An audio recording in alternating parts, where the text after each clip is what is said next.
өрг имэн үзүүлж байна.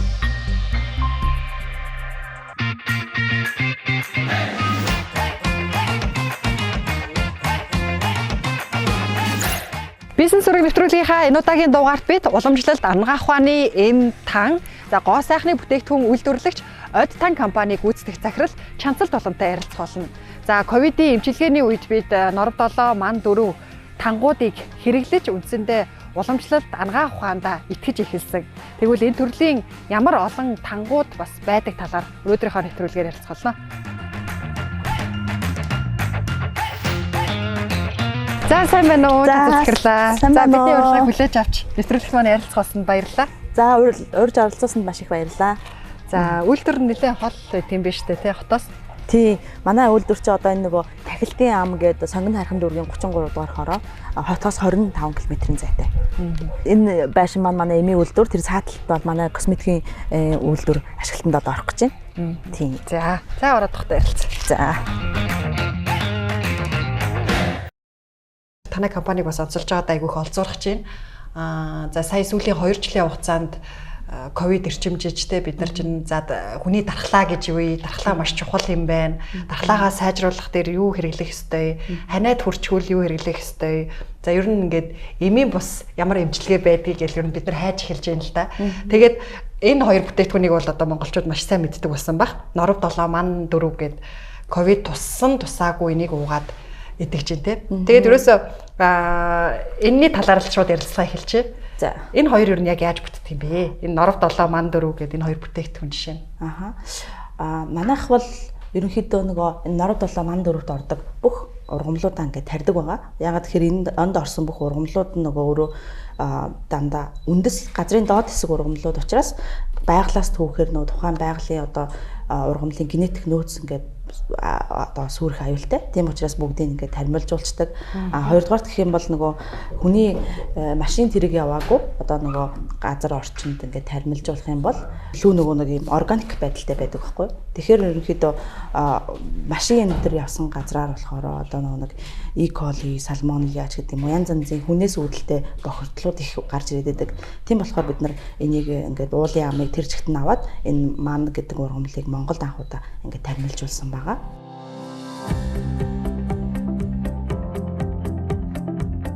Ман 4 гэдэг чинь дан ганц одоо ханиад томоо гэлтгүй хүний дархлааны цагаасыг айгуус сэргээж өгдөг. Тэгээ манай монголчууд дээр үесээ маний уудаг Ман 4 гээд ингээд цайчилж уудаг байсан.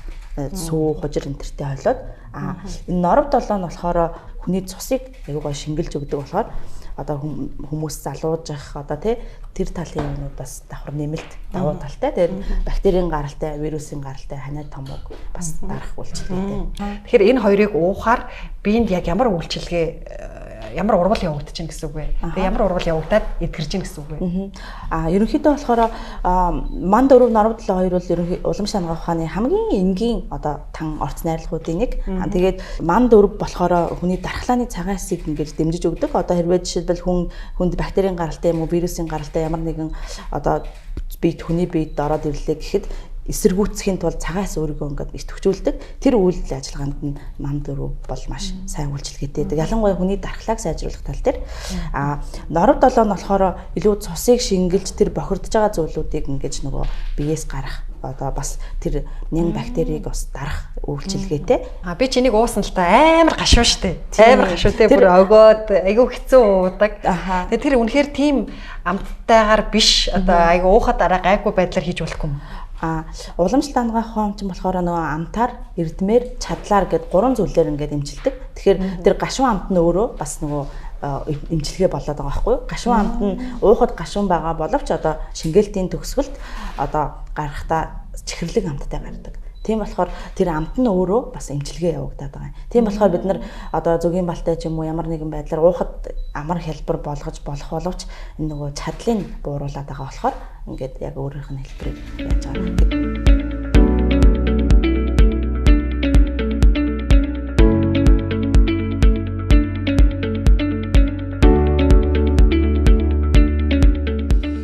Тэгэхээр энэ Норов 7 Ман 4 хоёр бол Од тан танай компани бол зүгээр л нэг л төрлийн бүтээгдэхүүн шүү дээ. Энэ төрлийн маш олон тан бүтээгдэхүүн, за гоо сайхны бүтээгдэхүүнүүд хүртэл гаргадаг болцсон юм байна.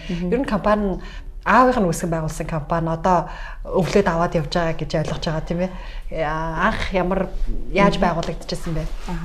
Анх бол 1986 онд манай аав нөгөө тамирчин байжгаад толгой дээрээ штанг унгаад тэгээд айгүй олон жил нойргүй болцсон. Тэгээд зүрх муутай болоод тэгээд нөгөө тухайн үед чинь бүх л эмнэлэг одоо социалист орнуудаар ингээд яваад эмчилгээгүй болоод тэгээд манай Дорногов аймгийн Дэлгэрэх суманд од гээд айгүй алдартай мундаг мааран хүн байж байгаад тэгээд тэр хүнд шав орсон. Тэгээ тэр хүн болохоор 600 км ингээд нөө Шахаа 72 гэдээсэн шүү дээ. Дээр үед амар Шахаа 72-оор цаснаар ингээд яваачтай. Тэр Шахаа 72-оор яваад оцсон чинь 3 ширхэг юм тун эм өгсөн гэж байгаа байхгүй юу? Бодолтой цаасанд боосон. Би ингээд 600 км цаасанд ингээд яваад ирэхэд та ядаж нэг сарын эм өгөөч гэсэн чинь тэр од өгчтгсэн гэж байгаа. Чиний наад өвчнийг миний 3 тун юм эмчилж чадахгүй бол би ерөөсөө эм бариха болио. Чи наадхаа угаал зүгээр болчихно гэд явчи гэд муухайштай хүн байсан л да. Тэгээ явуулсан гэсэн. Тэгээд гэртээ очиод ерөнхийдөө 2 тунгийн угаал зүгээр болоод нам унтаал бүх өвчнүүд ингээд идэгсэн. Тэгээд тэрнээс хойш манай болохоор бүх одоо алба амьдралаа хаяад багшийнхаа дэргэд гэр бариад тэгээд яг 16 жил дагаж одоо практик одоо энэ эми ургамал яаж төөх үү, судас яаж барих уу гэх мэт одоо эрдэм номонд суралцсан байдгийн. Тэгээ анхны тэгэхээр багшийн нэр юм байна шүү дээ тийм. Багшийн нэр тэгээд 86 онд манай аав ингээд багшаагаа дагаад байсан. Тэгээ анх 2002 онд Дорногов аймагт 60 ортой эмнэлэг байгуулж ирсэн. Оточ одгээд тэгээд 2015 онд болохоор би од танк гэдэг нэртэй компани байгуулж илүү жоохон стартап хэлбэрээр үйл ажиллагааг чи бүр тэгвэл компани нь бол яг өөрөө байгуулсан юм байна шүү дээ тий. Тэгээд илүү нөгөө уламжлалт хангахны эмчнэр чи илүү юм хуучинсаг үзэлтэй одоо ингээд шинэ юм юу гаргах одоо тийм сонирхолгүй одоо эмийнхээ хэлбэр дүрсийг хүртэл өөрчлөх сонирхолгүй тийм байсан. Тэрийг одоо ингээд орчин үе чи одоо тэр яг ном жорын арилгахгүйгээр одоо тэр эрдэм чадлыг арилгахгүйгээр илүү бас хэрэглэхэд хэлбэр болохгүй бол за уламжлалт эмэнд бол за гам барьдагт нь дурггүй гэж байгаа. Гашуун амттайд нь дурггүй гэж байгаа. Би бол гам барьдагт нь аягүй дурггүй байхгүй. Тэг гих мэтчлэн ингээд гам алтчвал баларсан юм болох гэдэг уудгүй. Гих мэтчлэн иймэрхүү ингээд нэг сөрөг талууд ингээд гарч ирж байгаа болохоор илүү ингээд хүмүүст хэрэгцээтэй илүү ингээд амархан байнда хэвтэх маягаар ч юм уу илүү арьсаараа авах ч гэдэг юм уу тиймэрхүү боломжтой болгоё гэж бодоод бид нар энэ юу Доктор Баатар гэх брендийг үүсгэн байгуулсан. Магадгүй одоо чи өөрөө энэ чиглэлээр судалгаа хийж байгаа юм байна л да. Тэгэхээр амтыг бол өөрчлөх нь бас эмчилгээг нь сулруулдаг юм байна. Тэгвэл магадгүй одоо өөр хэлбэр дүрстэй болгох ч юм уу те одоо орчин үеийн хүмүүст уух тал дээр уухад хэрэглээ нэвтрүүлэхэд их тийм хялбар байлгах тал дээр яаж ажиллаж байна? Тий. Одоо болохоор бид нар Нидерландын нэг эми үйлдвэртэй хамтарч байгаа. Тэгээд Нидерландаас бид нарт өөрснөө санал яасан л да. Одоо нөгөө одоо Google-с ингээд search хийгээд үзэхээр эми ургамлын балантаац тал дээр ерөнхийдөө Монгол танай компани л байд юм байна. Тэгээд юу ингээд хамтарсан одоо юм компани байгуулъя. Тэгээд хамтарсан нөгөө нэг юм судалгаа шинжилгээний одоо институт байгуулъя гэд. Тэгээд тэд нэр одоо өөрснөө эхний байдлаар ингээд явцсан байгаа. Бүх дээжүүд маань. Тэгээд одоо бол нөгөө судалгаа шинжилгээ туршилтууд одоо Нидерландад явагдаж байгаа. Өөртөө бүр санал тавьсан. Сая юм ковидын үед үү эсвэл аль эртний энэ ковид эхэлснээс хойш уламжлалт хангах ухааныг сонирхох одоо энэ ургамлын гаралтай зүйлийг сонирхох хүмүүсийн одоо нөгөө эрэлт бүр улам нэмэгдсэн. Тэр нь бид нарт их нөгөө хандлага нь ингээд асар өөрчлөгдсөн. Одоо манай уламжлалтын танк чи одоо ерөөсө эми сангууд хүртэл ерөөсө тоодгүй байсан шүү дээ. Ингээд ханиадтай юун дээр бид нар ингээд лидер 7, цэцэргэн 5, ман 4, норов 7 за агаар 35 тэргээд тангуудыг ингээд хүмүүст ингээд бичиж өгөөч ээ. Ингээд энэ амар антибиотикийг ингээд битгий өгөөч ээ. Ялангуяа одоо энэ вирусын гаралтай ханиад метамонд битгий антибиотик бичиж өгөөч ээ гэд ер нь ингээд эми сангуудад санал тавьдаг л байсан л та. Тэгээ ерөнхийдөө бол бас хүлээж авах нь айгүй нөгөө нэг сул байсан. Тэгээ одоо болохоор ингээд өөрснөө эми сангууд маань одоо яах вэ ханиад тамундаа яах вэ ковидтой яах вэ гэ ямар эмчилгээ байна. Одоо ингээд уушгаа яаж одоо ингээд урхаг үлдээд байгаа ковидын үед урхаг үлдээд байгааг яаж уушгаа эргүүлжүүлэх үү. Одоо тэр арвидол уугаад элэг ингээд аюу агаад байгаа өөрчлөлт ороод байгаа бол яаж элгийг хамгаалах уу гэх мэт ингээд хүмүүс маань өөрснөө санал тавиад ингээд орж ирж байгаа. Тэгээд 3 жилээр эми ургамал тарих ургамлаа нөөцөлдөг. Тэгээд сая энэ удаад талбай дээр байгаа бараг бүх түүхийдүүдээ хурааж аваад тэгээд сая эм там болголоо элэгний цайгаа арай арай их хэмжээтэй гаргалаа. Уушиг цэвэрлэх цай дордог нөгөө ураал чихэр өвс гэдэг байгаа. Чихэр өвсөө нэлээ их хэмжээтэй тарилаа. Ер нь ингээд хүмүүсийн сэтгэл санаа гоё юм нааштай болсон. Бид нар өөрснөө бүр ингээд урам аваад бүр үнэхээр гоё баяртай. Тэгэхээр одоо 50 төрлийн ургамал байгаа гэсэн үг тийм. Ерөнхийдөө ер нь бол манайд бол 400 гаруй төрлийн түүхийд байгаа. Тэр нь болохоор одоо ургамлын гаралтай, амьтны гаралтай, эрдэсийн гаралтай гэдэг. Тэгээд тэр манай тэр аавын багш од гээд хүн байхдаа бол хэлсэн бэлээ. Өнгөрөхөөс өмнө чи одоо бол энэ орчин үеийн нийгэмд бол тех эм барих гад байх шаардлагагүй. Ягаад гэвэл бүх юм ингээд хордсон байгаа учраас энэ гурван хорыг л тайлах хэрэгтэй. Нэг нь болохоор энэ агаар мандал амьдарч байгаа орчин нь болохоор найрсан хор гэж байгаа. Идэж ууж байгаа хор нь биш хүний сэтгэлээс үүдэлтэй өвчин нь болохоор урвсан хор. Тэгээ идэж ууж байгаа хоол унд нь үл захилдах хор гэдэг. Энэ гурван хорыг ингээд тайлах эм байдаг юм уу, цай байдаг юм уу, юу байдаг. Тэр нь байх юм бол хүмүүс өөрөө ингээд бие махбод нь өөрөө сэргээд идэх чинь энэ гурван хорноос үүдэлтэй л өвчнүүд одоо их дэлгэрнэ гэж хэлсэн байт юм лээ. Тийм болохоор бид нар бас ой догшин хэлсэн үгийг ингээд санаад одоо яг нөгөө хор тайлах, уушиг цэвэрлэх цай, эдлэг цэвэрлэх цай гэх мэт илүү нөгөө хорыг тайлах нөгөө эмнүүд, тангууд, цайднууд одоо үндэсний нэмэлт бүтээгдэхүүнүүд хийж байгаа байхгүй. Тэгээ одоо манай хамгийн сүүлийн бүтээгдэхүүн гэхэд нөгөө элэг цэвэрлэх, эзгэний бэлтмэлгээд хүмүүс ингээд кофе найруулж уухын оронд элгээ цэвэрлээд ингээд эзгийн шүү суугаад байж хаад энэ манай уламжлалт жор байхгүй юу? Угаасаа нөгөө юмд орсон байдаг. Тэр нөгөө хөсгөө эмчийн сударт бичигдсэн байдаг. Тийм болохоор илүү нөгөө нэг уламжлалтынхаа жоруудыг ингээд хэрэглэхэд хялбар болгоод гоё юу ай гэд. Одоо манайд чинь нэг 110 орчим төрлийн уламжлалтын эм тан тэгээд 20 орчим төрлийн цай, хүнсний нэмэлт бүтээгдэхүүн. Тэгээд нэг бас нэг 20 орчим төрлийн одоо ингээд косметикийн бүтээгдэхүүн. Айгүй олон бүтээгдэхүүн болцсон байна тий. Ааха.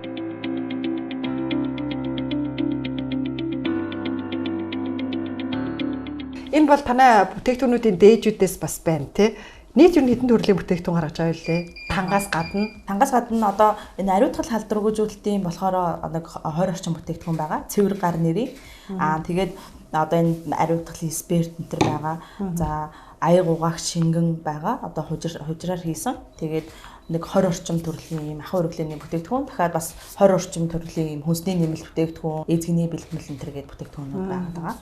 Одоо ийм аяг угаагч шингэн хийж байгаа юм биш үү? Монголд бараг энэ анхдагч үү? Тийм, анхдагч хужиртай бол бүр анхдагч бас нөгөө хужирын номхотглын манай арга маань бас анхдагч. Одоо хоргүй хөл гэсэн үг үү? Тий, одоо хужир бол дээр үед нөгөө манай монголчууд ч ерөөсөө аяг тавг угаагч гэж байгаагүй. Аяган дээрээ ерөөсөө нөгөө модон тагшин дээрээ чимх хужир хийгээд ингээд усаар зайлаад ячдаг гэсэн гэж байгаа. Хужир маань өөрөө болохоор нөгөө байгалийн гадаргуй өтөвт цэвэрлэгээний бодис байгаа. Тийм болохоор хужирыг сонгосон. Тэгээ энэ болохоор нөгөө хөвсгөлийн цагаан нуур гэдэг нь шүү дээ, тий. Хоёр уулын дунд байдаг. Цагаан нуурын хужир.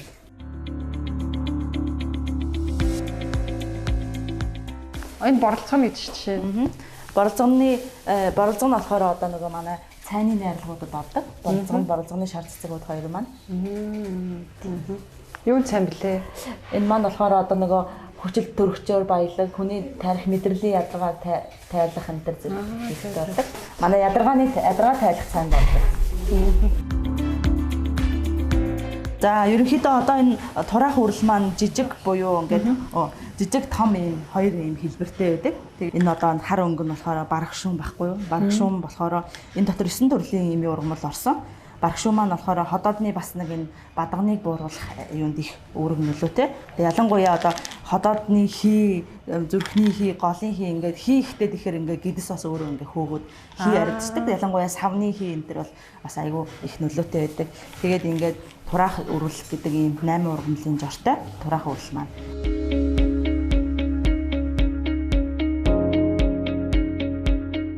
Тэ зүгээр. Яа идэж.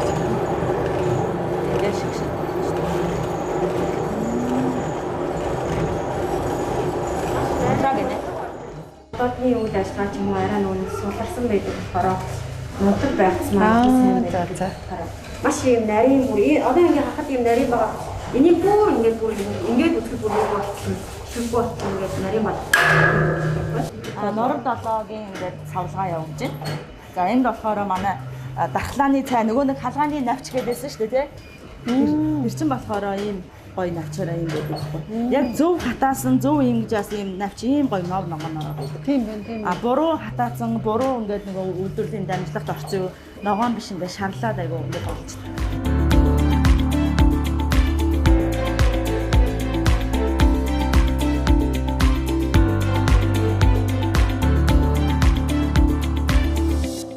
Нэвтрүүлгийнхаа одоо энэ хэсэг дээр бол ер нь экспортын боломжийн талаар ярилцахаар та бүхнийг өрсөн байгаа. Сая ковидын 2 жилийн дараа энэ ковидын ард улс орнууд бас манай Монголыг аягүй их сонирхдаг болсон гэж байна. Ягаад органик бүтээгдэхүүн, одоо хөдөө аж ахуйн органик бүтээгдэхүүнээр одоо илүү ялгарч сайн байж чадаад байгаа юм шиг байгаа. Тэгэхээр тэр яг үнэхээр хий хоосон хөөсөрлөө та бүхэнд яг тэр нь мэдэгдэж байна уу? За миний харуул яалтчгүй хүнсний бүтээгдэхүүн тал руугаа бол ковидын үеэр бид нар харлаа шүү дээ. Хүнсний бүхэл бүтээгдэхүүнүүд зогсолтгүйгээр ажил хийлээ нэгдүгээрт, хоёрдугаарт олон улсын худалдаа руу одоо харъя.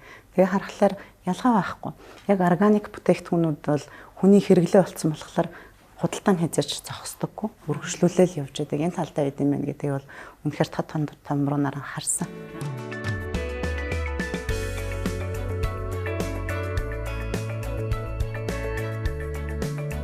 Манай компани бол малын үлэн гэцийг боловсруулад Европын холбоо руу гаргадаг. Энэ үйл ажиллагаа нь бол эхлээд 20 дахь жилдээ яг энэ жил 20 жилийн болж байгаа. Тэгээ Европын холбоо бол өөрөө Монголын талаас үлэн гэц гэж юу вэ гэхлээр нэрийн хуудас болтлол одоо явсан байна гэж би бол харж байна. Европод энийг их сонирхдаг. Европод өөрсдөө социалистик зайц гэдэг зүйлийг гараараа хийдэг ч юм уу тэгэж идэх дуртай гэр бүлүүд их байна. За амжихгүй хүмүүс нь дэлгүүрээс одоо шууд сосискийг худалдаж авч яадаг. Сосиск гэдэг бол бүтэн соёл болчихсон Европод, Германд ялангуяа. Тэгэхээр одоо хаа байсан тэр Европоос манай малын үлэн гэцийг авч ийн гэдэг нь манайд бас ийм онцлог давуу тал байна уу? Тийм холоос экспортлж тээвэрлэж авч байгаа гэхээр давуу талууд бол мэдэж байгаа.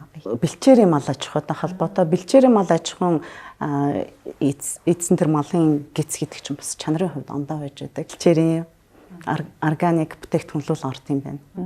Жилдээ хэдэн хэмжээгээр экспорт хийж байна? Манайх анхан шатны болон одоо боловсруулах шатныг 2 шатны үйлдвэртэй. Нийлээд бол нэг ойролцоогоор сая 500-аад малын гэцийг бол экспортлдог дунджаар. Сайн биз дээ тэр ч одоо тоогоор ярил. Тоогоор ярил их штэ. Их тий. Мед Кашмир гол экспортлж байгаа зах зээл нь аль орн бэ? Тэгээд ер нь манай давуу тал юу гэдэг юм бэ? Кашмир экспортлоход. Кашмирийн хэрэглээ өсөж байгаа гэдэг утгаараа Солонгос улс руу их экспортлж байгаа. Бүгд найрамдах Солонгос улс руу. За тэгээд дараа нь Америкийн нэгдсэн улс байна. Тэгээд Европын холбооны улсууд руу бас төлөвлөгөө экспортлж байгаа.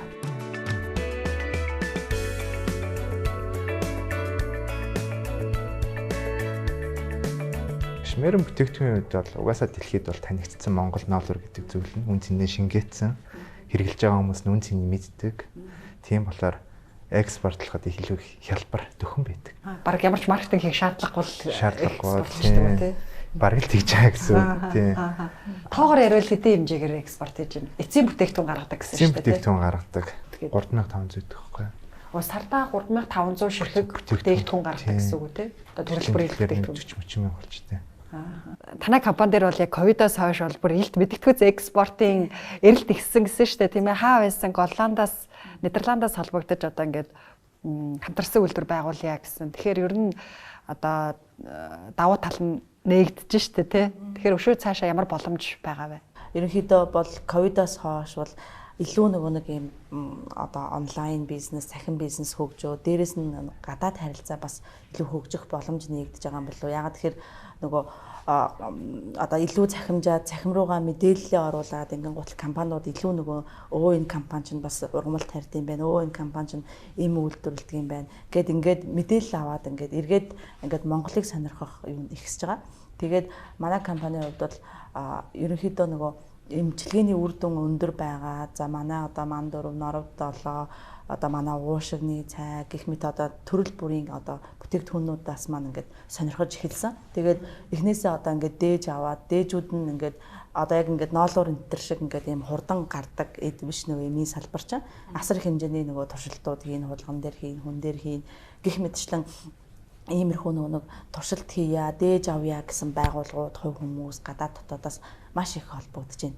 Гадаад харилцааны өсөлт хөгжлийн хувьд бол миний бодлоор нэг 3 жилийн дараа манайх илүү яг массын хэмжээнд экспортлдог болчих юм болов уу гэж хараад байгаа. Эмийн салбар одоо эмнэлэг анагаах ухааны салбарын хувьд бол бас айгүй богино хугацаа байгаад байгаа байхгүй. Тийм. Тэгэхээр илүү 3 жилийн дараа манай яг экспортын үр дүн маань гараад эхлэх болов энэ судалгааны үр дүнгууд бас гараад эхлэх болов гэд манай хоёр компанитайгаа харьцуулахад манайх ч экспорт бол маш жоохон. Тийм. Тэгэхээр яг одоо яг ингээд судалгаа дуусны дараах экспортын дүн бол нэлээд их болох болов гэж бодож байна. Одоогийн байгаагаасаа бараг 10 дахин ихсэх болов гэсэн таамаг хэлтэй байгаад байгаа. Гэхдээ яг ингээ баг багаар бүтээгдэхүүнээ таниулаад яваад байгаа тийм баг багаар таниулаад байгаа. Одоо манайх чинь 19 онд хэд $18,000 экспорт хийсэн байгаа байхгүй юу? Тэнгуут 20 онд ингээд дахиад нэмэгдээд ингээд баг багаар ингээд нэмэгдээл ингээд яваад байгаа. Таниулах нь гол нь бас их чухал тий. Таниулж зах зээлээ нээж байгаа гэсэн үг шүү. Тэгээд дээрэс нь Монгол улс өөрөө Монгол орноо нөгөө яагаад Монгол орныг сонгох ёстой гэж яагаад хөрөнгө оруулагч нар Монгол орн гэдэг тал дээр өөрснөө улсынхаа нөгөө нэг маркетингийг бас сайн хийхгүй бол бизнес эрхлэгч нар өөрснийхөө хэмжээнд хөөрөх юм гадаад зах зээл дээр жижиг юм хийгээд байгаа боловч тэр нь өөрөө ингээд бусад орнтой харьцуулахад өрсөлдөх чадвар бас тий хэдий төвшөнд байгаа үлээ. Тэр тал дээр бас манай улс одоо бодлого барьж байгаа хүмүүс анхааруул зүгээр юм шиг санагцсан.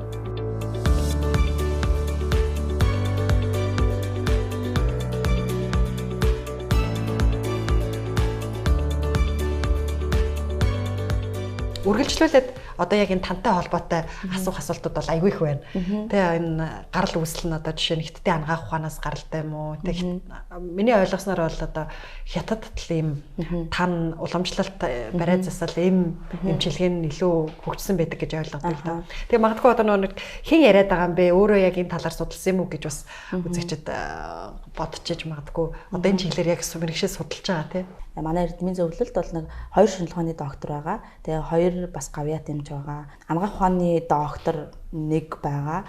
Анагаах ухааны магиструуд за маш олон байгаа. Яагаад тэгэхээр бид хэд одоо нөгөө бүх судалгааг өөрснөө ингээ хийж чадахгүй болохоор яг анагаахт ингээд мастраараа манай ингээд чиглэлээр ингээд мастер доктор хамгаалж байгаа хүмүүстүүдтэй сургалтын төлбөрийн тодорхой хувийн даагаад гэрээ байгуулад тэднэрээ ингээд судалгааны ажлуудаа хийлгэж байгаа. Тэд нар 4 жил 3 жил өөрснийхөө одоо юун дээр тэднэрт бас ингээд сэдв бас их чухал байгаа байхгүй юу? Одоо судлагдаагүй гоё шин юм юу байна гэдэг оюутнуудаас биднээс айгүйх асууж орж ирдэг байхгүй юу? Ингээд би ийм юм хийм байна. Тэгээ энийг ингээд ойлгохгүй байна. Энийг яах вэ гэхээр бид нар за чи энийгээр ингээд энэ давсны одоо тэр хеликобактер одоо өхүүлээд байгаа чадлыг ингээд судлаач. Энд юу байгаа болоод ингээд байгаа. Тэгээ чи мастерын ажлыг хийгээч. Бид нар чиний одоо сургалтын төлбөр чинь тэр хувийн төлөе. Судалгааны ажлын үр дүн бол одоо хоёр одоо тухайн хүн манай компани дээр байна шүү ч гэдэг юм. Иймэрхүү маягаар ингээд зохицуултууд хийгээд яваад байгаа. Захиалж одоо яг энийг энэ чиглэлээр дагнаж сураач гэх. Тэгээд зүгээр судлуулахгүй сургалтын төлбөрийг нөгөөд өгдөг гэсэн үг. Тэгээд оюутнууд бас аль алиндаа нөгөө ашигтай болохоор манай оюутнуудаас аягүй дуртай нөгөө энэ дээр байдаг. Би энэ шийдлийг нөгөө бодож алхахаас өмнө бид нар маш их ингээд ерөн стрессцсэн байхгүй. Ягаад тэгэхээр нөгөө уламжлалт анагаах ухаанд чинь нөгөө шинжилгээ ухаанаар ингээд баталсан юмнууд нь аягүй бага байдаг. Тэгсээр маш олон жил ингээд практик амьдрал дээр хэрэгжээд эм тан ингээд явцсан байдаг. Одоо ингээд хүрээлэнгүүд байгаа юм л да. Хүрээлэнгүүд маань ингээд бас бодис уруулж юмнуудын дутагдaltaй байдаг. Тэгээд нэлээд удаан жил зарцуулагддаг. Одоо жишээл манай 14-ийн хоолойны цэцлэгэн дээр ихэд одоо 2 дахь жилдээ явж байна. Дуусаагүй л байгаа судалгаа нь. Гэх мэтчлэн эмэн дээр ийм судалгааны ажлууд айгүй хэцүү байдаг. Тэгээд одоо ингээд гадаад руу дээж явуулахаар айгүй хэцүү байдаг. Одоо нэг phytosanitary letter гэдэг нөгөө 20 цэрийн гэрчлэгийг ургамал болгон дээр авдаг. Тэгээд Нагоё протоколыг зөрчсөн байна уу гэх мэт ингээ маш ургамлын гаралтай юмнууд айгүй хэцүү. Аргагүй ихэнд бид нар нөгөө юмнуудыг бүрдүүлэх хэрэгтэй болно. Тэр баг хууль эрх зүйн орчинд баг Монголд сайн бүрдэг үйдэг юм лээ. Тэгээд айгүй хэцүү одоо энэ тал дээр ингээ дээж явуулахад хүртэл айгүй асуудалтай байдаг. Тийм болохоор бид нар хамгийн одоо амархан одоо шийдвэрлэлт бол нөгөө саяны энэ оюутнуудад ингээд өөрсдөө судлаач ажиллуулж байна гэсэн үг тийм. Тэгэхээр илүү олон гэрээт илүү олон нэг юм судалгааны ажилтнуудыг ингээд бий байгаад явж байгаа. Чагийн өөрөө ч гэсэн судалгаа хийж байгаа гэсэн шүү дээ. Айгуу сайн найрлага мэдээдсэн шүү дээ. Би одоо нөгөө аргагүй ихэнд нөгөө сурхаас өөр аргагүй болоод тэгээд одоо нөгөө Атлантик сургуулийн химийн ангид сурж байна. Онлайнаар. Тэгээ одоо ингээд ковид болсон чинь онлайнаар ингээд сурна гэдэг бас нэг сайхан юм би болчихлоо. Хийж байгаа юмныхаа найрлагыг мэдэх хэрэгтэй байна гэж сураад ирсэн гэсэн үг тийм. Тийм. Тэгээд илүү одоо нэг косметикийн хийм тал руугаа сурж байгаа. Манайх ч одоо ингээд ургаана гэд косметикийн одоо GMP, CGMP буюу ISO 22716 хангасан үйлдвэр ашиглалтанд орж байгаа учраас илүү косметикийнхаа зөвлөлүүд дээр бас анхаарах болохгүй гэдэг.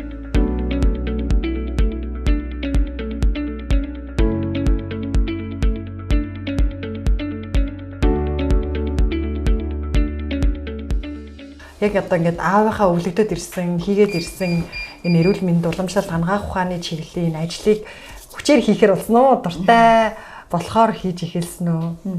Америкт би чинь дөнгөж сургуулаа төгсчөөд Монгол руугаа нөгөө Америкт Dinkin Solution гэдэг IT-ийн компанид ажиллаж исэн. Тэгээд нөгөө Apple компани, Blue Harmony гэдэг нэлээд том төсөл дээр би нөгөө дадлагжигч ажилтнаар ингээд ажилд орж исэн. Тэгээд цалин бас нэлээд өндөр. Тэгээд уг нь бол Монголд ингээд явмааргүй ажиллаа хиймээр байдаг. Тэгээд ажиллаа би бол тэндээ ажиллаа хийгээд үргэлжлүүлэх сонирхолтой байсан чинь манай гэрийнхэн маань одоо ингээд дуудаад яг ингээд чи туслахгүй бол болохгүй. Мастер Америк төгссөн шүү дээ. Мастер хамгаалаад шалгалт өгсөн чинь тэнцээ. Тэгээд тэр нөгөө компанид одоо Монголд одоо SAP-ийн консалтангууд бол ерөнхийдөө нэг гарын 13-нд одоо багтах хэмжээнд байгаа. Би чинь болохоор уг нь SAP-ийн certified consultant байхгүй юу. Тэгээд ер нь бол оюутлогоо Mobicom-гийн хоёр том компани SAP хэрэгжилж байна. Монголд бол SAP. Тэр нь яг ямар юм бэ? SAP гэдэг нь ERP-гийн систем. Тэгээд ерөнхийдөө би болохоор тэр GRC, Security, Basis гэдэг нэг 3 модуль дээр нэг суралцсан. Тэгээд тэр эндхийн Мастер Америк аль сургуульд хаана ямар мэргэжлэр сурсан? Америкт болохоор би бизнесийн удирдлагаар сурсан. Тэгээд ерөнхийдөө MIT чиглэл, IT чиглэлтэй мэргэжсэн. Бизнесийн удирдлага дотор 2 жилдэлтэйгээ мэргэжсэн гэж үү? Тэгээд тэрэнд болохоор яг ямар нэг програмууд тэнд зааж ирсэн бэ гэхээр тэр SAP гэдэг програм одоо зааж ирсэн байхгүй. Тэгээд SAP гэдэг програм нь өөрөө бас нэлээд эрэлт хэрэгцээтэй нөгөө ERP-ийн систем. Тэгээд тэнд нөгөө энтэг компанид ажилд ороод ингээд нөгөө том төсөл дээр ингээд ажиллах болсон. Тэгээд манай гэрийнхэн ингээд Монголоос намайг айгүйх дуудаад байсан. Тэгээд би болохоор ерөнхийдөө тэндээ ажиллах сонирхолтой байсан хэрнээ одоо миний бодлоор бол миний амьдралын нэрээ яг хамгийн эргэлтийн том шийдвэр гаргасан үйл байсан юм шиг байна. Хэрвээ би Америкт үлдсэн бол тэндээ ингээл ажиллаад ерөнхийдөө Америкийн нэг завгүй эмэгтэйчүүдийн нэг бодлол байж байсан байх. Монголдо ирсэн болохоор илүү нөгөө энэ аавынхаа, энэ багш нарынхаа, энэ мундаг тэр эрдэм чадaltaй хүмүүсийн хийсэн энэ гоё жоруудаар энэ гоё бүтээгдэхүүн болгоод ингээ хийгээд ингээд явж байгаа да. Миний хувьд бол маш их баяртай олзуурхад байгаад байгаа юм аа. Одоо бол ирсэндээ харамсахгүй байгаа. Тийм, одоо бол мэдээ тэнд ажилласан бол нэг senior consultant ч хавцаа ч юм уу те нэг ахлах одоо зөвлөх хавцаад ингээд байх байсан л болов гэж боддог. Тэгээд маш чухал юу хэцүү шийдвэр гаргаж ирсэн бай тээ. Хин ч гэсэн одоо төгсөө тэндэл ажиллахыг бодож шүү дээ. Apple компанид юм ба шүү дээ. Apple компани нэг туслан гүйцэтгэх Blue Harmony гэдэг нэг төсөл байсан. Тэгээд ер нь бол манай аавын найзууд энэ төр бол айгүй ингээ халгалдаг чаагийг тэнд нь ажиллуулах хэрэгтэй байсан ингээд тэгдгийн. Тэгээд би одоо бодох нэ одоо Америкт ингээд тийм зөвлөхөр ажилладаг эмэгтэйчүүд дандаа ингээд нөгөө state ингээд өөрөөр төсөл дээр ажиллах болохоор айгүй тийм гэр бүл нь орой гэр бүлтэй болдог тий эсвэл нэг тийм гэр бүлийн амьдрал жоохон орхигдчих гоод байдаг.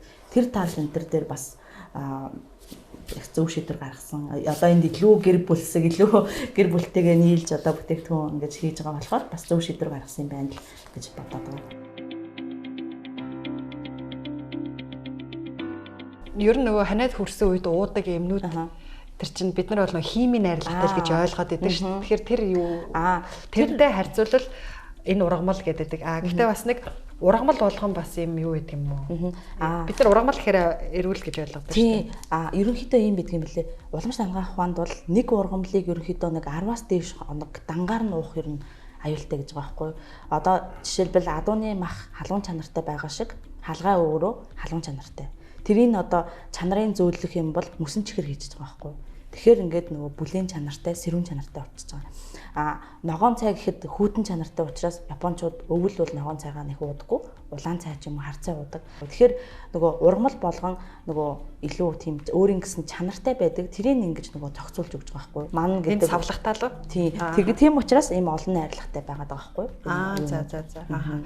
Тэр ер нь тэр нөгөө ханиаданд дуудаж байгаа ч юм уу те зүгээр ханиадаар л ярил л да. Тэр юм судалж үзсэн үү? Юу юунаас бүрддэг? юм болгоноос ингээд тухайлсан бодисыг ялгаж аваад ийм хэлбэрт оруулсан байдаг. Бас илүү синтетик найрлагатай байдаг. За илүү тэр бактерийг устгах бодисуудыг ингэж хийцэн байдаг. Синтетик найрлагатай бодисуудыг. Бас зарим гадуур зарагдж байгаа ийм ханаадны ийм тангууд болохоор одоо жишээлбэл метил парабен, пропил парабен, этил парабен гэдэг ер нь бол 6 төрлийн парабен байдаг байхгүй хадгалт урсгах. Ерөнхийдөө 3 төрлийн Европын холбоо одоо хорчод байгаа юм. Тэгэнгუთ л 4 төрлийн парабен хийцэн байна гэдэг чинь нэг хорцсон парабеныг хийгээд байна гэсэн үг шүү дээ. Тэгэхээр тиймэрхүү зүйлүүд бас хүүхдийн эм тангуудад байх жишээний. Тиймэрхүү одоо энгийн жоохон хүмүүсийн мэддэггүй мөртлөө одоо энэ парабен чинь ер нь бол ингээд косметикийн зах зээл одоо Европын холбоо бол парабенаас ингээд татгалзаад эхэлж байгаа байхгүй. Парабен фри гэдэг ингээд байдаг шүү дээ. Гэхдээ бид нэр ихэвчлэн найрлага уншихгүй тухайн эмийн сан гिचээ зөвлснөөр эсвэл тэр эмчийн бичснийг шууд авдаг шүү дээ. 3 төрлийн парабен бол хорьсон байгаа. Парабен чи өөрөө бас нэг жоохон бас залхуурч болохоор одоо түүхийд байхгүй. Ягаад тэгэхээр одоо парабен хийж байгаа тохиолдолд одоо pH тэнцвүүлэх шаардлагагүй, вискоз тэнцвүүлэх шаардлагагүй болчихно. Илүү органик хадгалт уртсгах одоо тэр содиум бензоид ч юм уу, потасиум сорбет ч юм уу тиймэрхүү бодисууд чинь заавалчгүй pH шаардлага байдаг.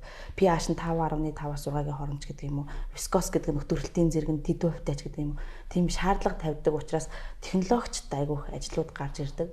Парабен ч өөрөө бол тиймэрхүү шаардлага болохоор зүгээр л ингээд 0.1% ч юм уу 1% хийсэн байхад одоо тухайн бүтээгдэхүүнийг өөрчлөлтөнд оруулахгүй хадгалж байгаа байхгүй. Ерөнхийдөө бактери мөөгөнцөр тэн дотор үүсэж байгаа бичил биетүүдийг устгаад бичил биетүүдийг устгаж яах гэдэг чинь тэр савн ч юм уу шампунь ч юм уу ямар ч бүтцийн өөрчлөлтөнд орохгүй анх найруулж ясан шиг л байна гэсэн үг байхгүй. Тийм. Тэгэхээр ер нь парабен ямар төрлийн парабенуудыг орсон байна вэ гэж ядаж авч байгаа юмнуудыг харах хэрэгтэй юм биш үү те. Эмээж тэгж харах хэрэгтэй юм байна. Тэгэхээр найрлагаа бол бүгдээ л бичсэн байдаг үстэй те. Ер нь бол сайхны бүтээгдэхүүнээ харах хэрэгтэй юм биш үү? Тийм. Ер нь бол за Солонгос улс бол ерөнхийдөө бичдэггүй. Ягаад тэгэхээр Солонгос болохоор гоо сайхны зах зээлээс асар их хэмжээний нөгөө дотоодын нийт бүтээгдэхүүнийх нь хэдэн хувьч гэлээ дээ нэлээд өндөр дүнтэй тийм тоо бүрдүүлдэг. Тэгээд өөрснөө үйлдвэрлэгч орон учраас нөгөө орц найрлага заавалчгүй бичихгүй байж болно гэдэг тийм стандарттай. Уншиж гэсэн нөгөө түүхэд байдаг. Гоо сайхны бүтээгдэхүүнгээ аваад харахаар ард нь юу ч байдаггүй. Зүгээр солонгосоор ингээ нөгөө юугийн үйлдвэрлэсэн онсаар дууссан онсаар нь байдаг. Тэгээд солонгос нэг бичгэл байдаг. Англиар ч найрлага байхгүй. Тэгэхээр чинь одоо жишээлбэл маскууд л нэг байгаад байгаа шиг. Тийм. Тэд нар ч болохоор нөгөө экспортод гардаг учраас нөгөө тэгэж байдаг. Тэгээ экспорт нь тухайн улсын шаардлага зайлшгүй ингэж бичих гэдэг болохоор тэгээд дээрэс нь солонгосын стандарт дээр бол бас одоо 0.1% орсон түүхийдүүдийнхаа нэрийг бичихгүй гэж болдог. Тэгэхээр парабен 0.1% хийсэн байх юм бол парабен орсон гэж бас бичдэггүй. Тийм болохоор илүү үйлдвэрлэгч талдаа илүү ашигтай гэсэн үг. Хэрэглэгч талдаа одоо жишээл би гэхэд силиконы харшилтай байлаа гэхэд одоо силиконтой юм аваад хэрэглэж айдастай учраас ерөнхийдөө жоохон солонгос юм баг нэг хэрэгэлдэг. Ягаад тэгэхээр орцыг мэдж байгаа зүйлүүдээ л авч яах вэ? Эсвэл орц нь ингээд сабагла бодол дээр нь ингээд ер нь орцыг ингэж унших хэрэгтэй байдаг. Хамгийн их орсон зүйл нь нэгдүгээрт 2 дугаар их тунтай орсон 2 дугаарт 3 дугаар их тунтай орсон ингээд 3 дугаар тэгээд ийм нөгөө нэг дараалалаар байдаг. Гэх мэтчлэнгээр ингэж нөгөө орцон унших хэрэгтэй. Маш сайн ингээд ойлгож уншаад ингээд эхлэхгүй бол бас ирээдүйд ингээ олон жилийн дараа тэр чин гардаг байхгүй. Одоо жишээлбэл ингээд насаараа ингээд бактери эсрэг амар өндөр бактери устгахтай бактери эсрэг гарын савнгаар угаацсан хүн бол одоо бактери резистент болоод тухайн одоо савн нь тэр ямар ч төрлийн бактерийг устгахгүй одоо антибиотик резистент гэдэг шиг тийм болдог. Тэгэхээр ерөнхийдөө дасан зохицч чинь нөгөө бактери маань нөгөө нэг юундаа байнга хэрэглээд байгаа учраас тэгэхээр ер нь хүний арьс чинь ер нь 3-6 сард бүх юм дасан зохицох учраас 3-6 сарын дотор юм солиж ингэж хольж байжээ. Дэлхийд олон улс гэх юм уу те ингээл кино үзэж байхад л байдаг шүү дээ. Япон, Хятад хоёр бол яг энэ уламжлалт дангаах ухаан энэ тангийн одоо судалгааны чиглэлээр ч гэдэг юм уу илүү одоо эртнээс судалчихсан илүү мэрэгсэн байгаад байдаг. Тэдний ангаах ухаан гэдэг чи одоо TCM гэдэг бүр шинэ юм бүр амар том салбар гаргацсан. Traditional Chinese medicine гэдэг энийг бүр ингээд дэлхийд дахинд ингээд хүлээн зөвшөөрүүлээд эхэлж байгаа байхгүй юу? Анх нөгөө Си Цзиньпин ерөнхийлөгч нөгөө гарч ирэхдээ хэлсэн байдаг шүү дээ тий. Миний ард түмний 5000 жил ингээд аваад ирсэн жорыг та нар шууд ингээд эмчилгээнийхэн практикт хэрэглээ. Бити тэрийг судлах гад цаг алдаад гэж хэлээд авах байхад Си Цзиньпин нөгөө ерөнхийлөгч болоод эхний жилээ ийм уриалга гаргаад тэгэн гутал чинь 10% хэрэглэдэг ус уламжлалт ангаах ухаан 30% болоод одоо 70-30 болцсон. Эсвэл 50-50 болцсон байгаа. 50% нь уламжлалт эмчилгээд эм танга өгж байгаа. 50% нь нөгөө нэг барууны ангаах ухааныхаа эм танга өгж байгаа. Японы ангаах ухаан чинь Японы уламжлалт ангаах ухаан гэдэг бас нэг тухайлсан оронд нь ургасан дээр үед нь одоо отч нарын барьж ирсэн жор байгаад байгаа. Манай Монголын уламжлалт ангаах ухаан чинь асар баялаг одоо ангаах ухаан байхгүй. Одоо 4 улирал 5 махбаттайгаа хослуулж байгаа байхгүй. Одоо жишээлбэл төмөр махбаттай уушиг гэдэг эргэтэн өвөлд оройтох учраас тэр уушгийг хамгаалах хэмжлэгийг нь одоо намар хийж байгаа байхгүй. Тийм болохоор хамрын ханаад хөрөхгүйгээр өвөл ингээд ямар ч өвчин тусгүйгээр ингээд өвлийг давчиж байгаа байхгүй. Гэх мэтчлэн улирал цаг ууртайгаа ингэж холбож өгж байгаа. Тэр одоо усан махбаттай одоо Япон, Хятад гэдэг юм уу тийм далайн уур амьсгалтай хүмүүс бид нар ч болохоор энэ уулын уур амьсгалтай хүмүүс. Тэгэхээр чин уулын энэ өндөр уулын агаарын даралцыг сэрэг тэгээд дээрэс нь далайн төвшнөөс 1000-аас 1500 сүүлдээ бүр 3000 метр өндөр өргөгдсөн хүмүүсийн эргэлэх ийм тангууд чинь шал өөр бай. Нилээн жоохон халуун чанартай, нилээн жоохон нэг ходоодны галыг нэмсэн зүйлүүд байгаа байхгүй юу? За. Гэхдээ яг уламжлал ангаах ухаан гэдэг чинь ер нь бол энэ ургамлыг л судалж ангааж байгаа гэсэн үг тийм. Дан ганц ургамал биш. Амтны гаралтай байгаа. За жишээлбэл үнэгний уушиг ордог ийм зөндөө байдаг. Тийм. Тэгээ эрдсийн гаралтай. За ялангуяа одоо нөгөө чоны бах идтер гэдэг чинь бас аюу биш гэсэн үг үү тийм. Хоосон зүйл бол биш гэсэн үг. Чоны махыг одоо хэрвээ дангаар нь хэрвээ идэх байх юм бол элхийг гэмтэх ч юм уу тий. Нойр булчирхайг өвдүүлэх ч гэдэг юм уу. Нойр булчирхайн шоконд оруулах гэдэг юм. Тиймэрхүү сөрөг талуу зөндөө байдаг учраас одоо уушигны улаан танк гэх чинь 7 найрлагатай байгаа байхгүй. Чоны уушиг хэрвээ орсон эм байлаа гэхэд тэрийг байдаг юм аа. Бага. За. Тэгэхээр ерөнхийдөө иймэрхүү эмнүүдийг ингээд заавалчгүй ингээд ийм маш онцлогтой эмнүүд ингээд одоо бол ялангуяа 22 дугаар зуунд гэж байгаа. Уламжлалт ангаах ухаан бол хүмүүс бол ургамал биш эрдсээр хооллон, алтаар хоолно, мөнгөөр хоолно, одоо шороогоор хоолно. Одоо эрдэс гэдэг чинь л ерөн шороо шүү дээ, тий. Тэгэхээр ерөнхийдөө одоо дэлхийн ертөнц ингээд ургамал өөрөө хүртэл бүр бохирдоод, ургамал өөрөө асар бохирдно, байгаль дэлхий бүр ингээд асар бохирдно. Ингээд байгаль өөрөө нөгөө өөрийгөө цэвэрлэж чадахгүй. Сая ковидын одоо буйнаар гэх юм уу муугаар хэлэхэд байгаль одоо тов тунгалаг устай боллоо. Бүх ан амтнууд ингээд нөгөө одоо гарч ирж байгаа энэ төргээ тэгээд нь шүү дээ. Тэр Джонс Хопкинс их сургуулийн нэг бас судалгааг уншиж байсан. Ер нь бол ингээд дэлхийн ертөнц асар бохирдож байгаа. Ялангуяа нэг хүн дунджаар ер нь бол 15 г пластик идэж гин гэж байна. Гэх мэтчлэн ингээд ургамал хүн пластик идэж гин гэхээр ургамал угаасаа тий ойлгомжтой. Далай ямар бохирдсон байгаа үлээ. Тэгэхээр ерөнхийдөө эрдсийн эрдэнэ л эхлэн гэж одоо энэ эртний судруудад үздсэн байгаа байхгүй юу? Бид нар ч гэсэн ерөнхийдөө ингээд эрдсээ ингээд судлаад эхэлсэн. Ялангуяа одоо манай нөгөө шүдний од орж байгаа чинь бентонитын ийм шавар байгаад байгаа. Бентонитын шавар чинь нөгөө галтуулын одоо нөгөө хайлмгаас үлдэгдэл ахгүй юу? Дээр үед манай монголчууд одоо тамирд оройтсан малд өгдөг байсан. Тэгээ идчихдэг. Тэр бас идэж болдог тийм юу гэдэг малд бол өгдөг тийм бентонитын шаврыг ашиглаж байгаа. За тэр арган бас тэн дотор маш их хэмжээтэй байгаа. Гэх мэт одоо уламжлалт ангаах ухааны эрдний үрэлт чинь гэхэд чинь 9 эрдэнэ ордсон шүү дээ. Алт, мөнгө, шүр, совд гэх мэт бүгдийг ингээд нунтаглаад тэгээд илүү одоо нөгөөдөлийнхээ хорыг гаргадаг, номготгох ажил хийдэг. Уламжлалт ангаах ухаанд бол одоо ингээд гişүүн гэдэг ургамал гэдэг шүү дээ тий. Тэрийг болохоор хүмүүс ингээд сайн ингээд бариана гэж ийж идээд тэг үндсийг сайн ингээд чанаж угаад байгаа байхгүй юу. Тэр чинь үндснийх нь одоо ингээд гадна талын юу чгүй ингээд цэвэрлээд дотор талынх нь тэр бор юм нь хортой. Тэр хорыг ингэж аваад номготгоод тэгж нөгөө юмд хийдэг байхгүй юу. Тэгэхгүй зүгээр ингээд жижигэн ингээд хүмүүс ингээд юу яатсан байгаа байхгүй юу. Ингээд армаг тармаг болгоцсон. Тэрийгээ тэгж ханаж угаад байгаа байхгүй юу. Тэгээд хортой гэж. Хортой юмтай хамт идээд байгаа байхгүй юу. Тэр юмуд хортой. Одоо тэр чинь хүний илгийг гэмтэн, хүний ходоодыг гэмтэн. Одоо жишээлбэл барагшин гэхэд чи өөрөө ямааны мах шиг сэрүүн чанартай. Ямааны мах өөрөө манай монголчууд зун л иддэн штэ сэрүүн чанартай амархан зарцдаг болохоор тэгэхэд чинь ингээд өвлжөнгөө өвлийн 3 сар, намрын 3 сар ингээд барагшин идчихэж уучж байгаа байхгүй. Тэнгуут нөө хүний ходоодны гал байхгүй болоод тэгээд ингээд ходоо цороод ингээд янз бүрийн ходоодны хүчнүүд гарч. Барагшин бол ясны бэртэлт эмчнэр ялангуяа тэр уламжлалтынхаа эмчнараас зөвлөгөө авч байгаад уувал тий. Тэр чинь ясны бэртэлт 15-аас сар хэрэгэлдэг.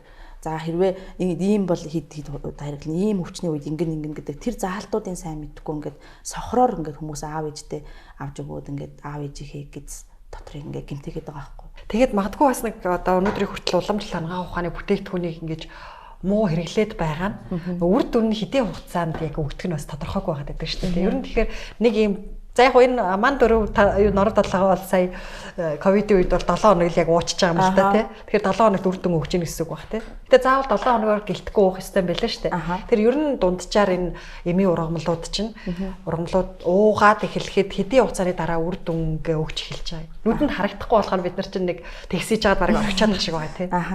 Ер нь бол нөгөө уламжлалт хамгаалах ухаан чи одоо нөгөө хүнийг цогцоор нь авч үздэг одоо бөөрийн эмч, нүдний эмч, илгэний эмч гэж байхгүй хүн өөрөө нэг тогтолцоо юм аа, нэг систем юм аа. Тэрийг ингээд салгах бүрэн ямар ч боломжгүй бүх эрэгтэн хоорондоо холбоотой гэж үздэг учраас одоо их хүү нөхөр дайсан гэж явдаг байхгүй. Тэр нь одоо жишээлбэл ингээд нөхөр эрэгтний дэмжиж дайсан эрэгтний ингээд дараад өгч байгаа байхгүй юмнуудын уламжлалтын эм чинь эм тангууд. Тийм учраас илүү одоо толгой өвдүүлж байгаа шалтгааны нь одоо толгой хийгээр өнгөж өвдөөд юм өлсөд ингэж өвдөж байгаа бол одоо өөр шалтгаанаас болж толгой өвдөж байгаа байхгүй. Илүү шалтгааны нэмжилдэг учраас уламжлалт хамгаалах ухаан бол удаан хугацаанд ужиг өвчнөд илүү сайн илүү одоо нөгөө за шууд одоо шүд өвдөж байгаа өвчнийг намдаа гэж байгаа бол магадгүй иберпрофен уу тий шүд өвдүүлээд байгаа шалтгааныгаа 7 хоног юм уу сар өнгөд нэг курс эмчилгээ болгоод 15 хоног нэг курс өгдөг байхгүй уу гэх юм бол та 15 хоногийнхаа уламжлалтынхаа эм тангуу гэдэг байхгүй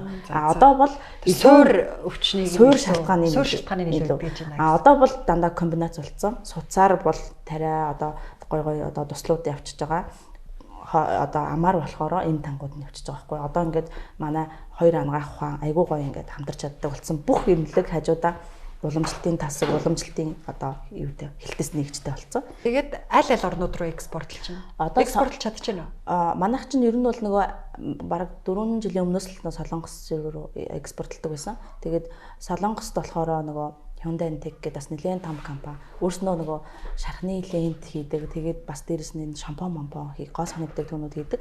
Тэгээ манай таримлжуулсан ургамлыг бас авдаг. Таримлжуулсан халгаа авдаг. За таримлжуулсан 74 авдаг гэх мэт ингээд ургамлууд агиух авдаг. Түүхийдүүд. Манайх ч нөгөө дандаа ийм одоо улирал болгоно нэг буйны ажил юм уу нийгмийн хариуцлагын ажил хийдэг байхгүй. Тэгээд тэр ажлынхаа хүрээнд манайх инрэл гэдэг нөгөө одоо хөгжлийн бэрхшээлтэй иргэдийн мэргэжил сургалт үйлдвэрлэлийн төв байдаг. Тэнд одоо суралцж байгаа оюутнуудаар манай энэ анхлын гэдэг гутлын уловчийг оюулдаг байгаа. Тэр нөгөө халгаагаа навчийн ингээд цайндаа хийчихэж байгаа, амтлагчиндаа хийчихэж байгаа. Ишийн болохоор үрийн болохоор шахаад тос гаргаад авчиж байгаа. Одоо энэ нөгөө ишээр нь бид нар гутлын уловч хийждэг байхгүй. Ялангуяа одоо ямаа арц одоо явгцар энтертэй холиод тэгэхээр ингээд гутал ингээд нэгдүгээрт чийг татахгүй, хоёрдугаарт яг хөлний температур нэг юм төвшөнд байна. Ямар ч хүүтэн үед өмссөн. Дулаахан. Тэгээ ялангуяа илүү нөгөө халгаа чинь амар халуун чанартай болохоор ингээд доороос хөл ингээд дулаахан ингээд байлгадаг. Тэгээ Япон Солонгос чинь ийм нөгөө жиндэх өвчтэй сэрүүн далайн уур амьсгалтай хүмүүст болохоор ингээд манай тэр уловч айгу таарад байгаа байхгүй юу? Авъя гэдэг нь. Тэгээд нөгөө бид нар ч сайндаа биш. Тэд нар маань хөрхийн нөгөө одоо японочууд чинь ийм хөгжлийн бэрхшээлтэй иргэдийг айгу дэмждэг юм биш үү? Тэгээд тэд нар маань өөрснөө нөгөө нэг энэ юугаа олсон. Одоо нөгөө нэг худалдаа авахч таалаа Япон талынхаа. Тэгээд тэднийхээ одоо буянда ингээд Япон руу ингээд яаж байгаа байхгүй манай гутлын уловч энэ төр экспорт хийж байгаа. Тийм.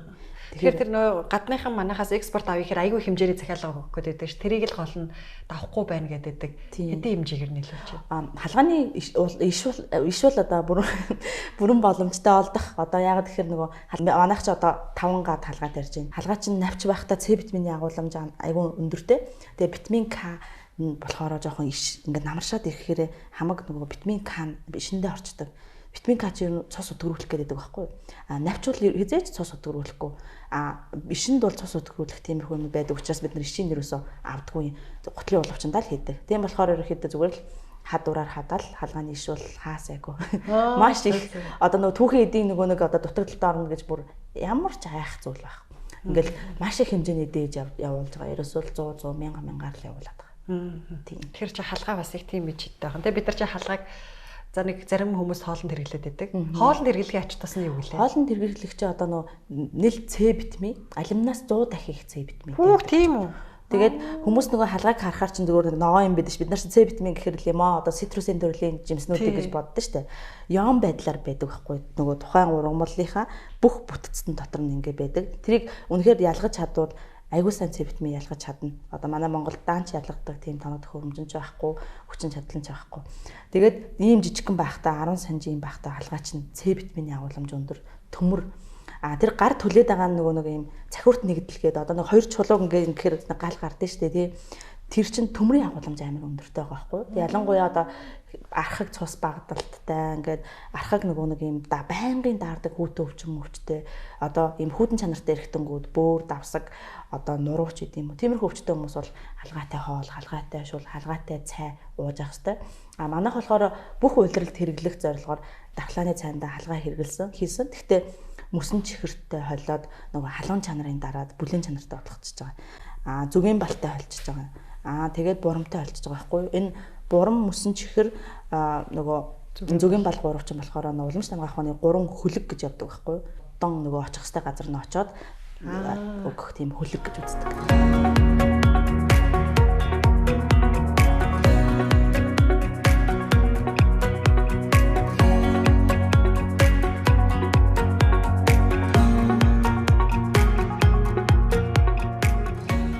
Монгол бүтээгдэхүүн тэр органик тэр ингээд давуу талаараа экспорт нь гарахад маш том давуу тал болдог. Хэрнээ гол асуудал нь бас энэ тооны хэмжээ одоо хүртэлцдэггүй те яг доктортай хангаж чаддаггүй, тийм их хэмжээний байж чаддаггүй гэдэг нэг юм асуудал тулгардаг юм билээ л дээ. Та нар яаж цаашдаа одоо хэрвээ илүү экспортын тоо хэмжээг томруулъя гэвэл яаж шийдэх ёстой гэж хардаг вэ? Эндээ ийм кластер системээр ажиллах ёстой юм уу? Ер нь кластер системээр ажиллана гэдэг чинь хамгийн зөв байхгүй. Нэг хүн жишээлбэл манайх өлөнгөц судалдаж авч байна тийм үү. Тэгэл өлөнгөцөө ихээр авахын тулд бид нар чинь олон хүмүүстэй хамтарч ажилласан дээр үү.